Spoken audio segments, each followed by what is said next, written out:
Hi, welcome to Coffee Break with Researchers. Today we are at the Geography of Innovation Conference in Stavanger in Norway, and I'm having a coffee break with Andrés Rodriguez Bosé.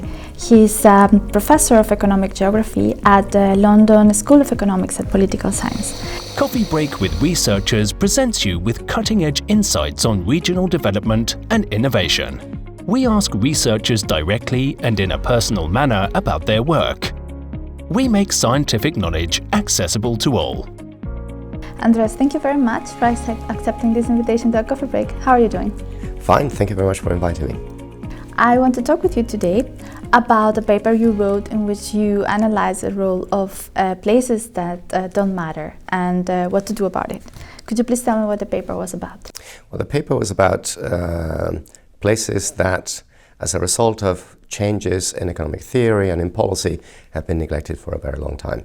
Places that very often were, not that long ago, hubs of economic activity, and that have, over the last few decades, lost services, employment, productivity, capacity to innovate, and they have lost economic dynamism.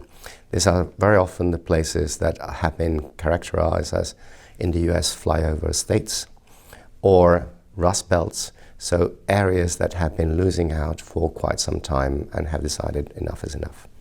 And which ones are your main findings of your paper? Well, the main findings are that these places that have been suffering very often in silence for a long time have decided to take revenge. That because they have been not being heard, that they have been neglected by policy, they have said, we need to show our power. And how have they done that? At the moment, they have done it through the ballot box by choosing to vote for options both to the extreme right and extreme left that are against the system. They're saying, if we're sinking the whole boat with us. I understand that. And what can we do about it? Which are the policy implications about that? Well, the policy implications are clear, that we cannot go as we have been going for the last 20 years. The main economic theories have emphasized agglomeration and density. If I can translate that, is the idea that if we want to make a cake, we need to put all the ingredients in one place so that we can make a cake much bigger. And if we have a bigger cake, everyone is going to eat from it. The reality is not like that. Very often, when we put all the ingredients in one place, mainly the most dynamic regions, very often capital cities, large cities, sometimes we end up with not a bigger cake, but a smaller cake. And what is certain, that regardless of the size of the cake, there are some areas, some people, some groups that are going to eat the majority of the cake, and most of the others are only going to get the crumbs, if anything. I completely understand that. Coming from a developing region myself, I can completely see that.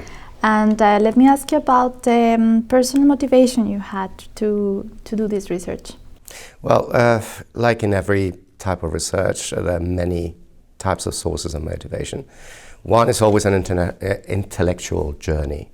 I've been working for many years on regional disparities and the growth of regional disparities, which has been a trend virtually all over the world.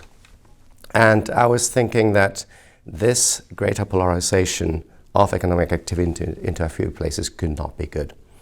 And most of the research that I was finding was that first, we were not mobilizing the potential of many intermediate cities, small cities, rural areas in our countries, and that by betting on just one horse, mainly the biggest, the most dynamic city in the past, sometimes you win and sometimes you don't. So that there was something to be done. But on top of that, there are other types of more, let's say, personal motivations. Some sort of personal reaction that for many years, most people that I was interacting with in economic conferences, etc., were telling me, well, territorial inequality doesn't matter. What matters is fundamentally interpersonal inequality. But I always thought that the conditions in the place where one lives actually determines your outlook of life and your opportunities. And this is something that was ignored by the majority of the theory and even by policymakers. So there was something that needed to be done because territorial inequalities were growing, but interpersonal inequalities that tend to be larger were not the ones that were threatening the system to the extent that territorial inequalities are. And then finally, I was given the opportunity when I was at a conference in Warsaw in early 2018 to change my topic at a very short notice, present that in front of a large audience of not just academics, but a lot of policymakers. And I could see the reaction that I was hitting the right chords. So I knew there was something that needed to be translated into a paper. And that's why I put this into words and send it to the Cambridge Journal of Regions, Economy and Society. Very happy you did it. So thank you very much again. Those were all my questions, and I wish you all the best for your future research and hope to see you again in another coffee break. Thank you very much, Lorena. Thank you for watching. If you're interested in more details about this academic publication, you can find here the link below. Find us on Twitter, Facebook and YouTube, or listen to our podcast on Spotify. See you next time. Bye-bye.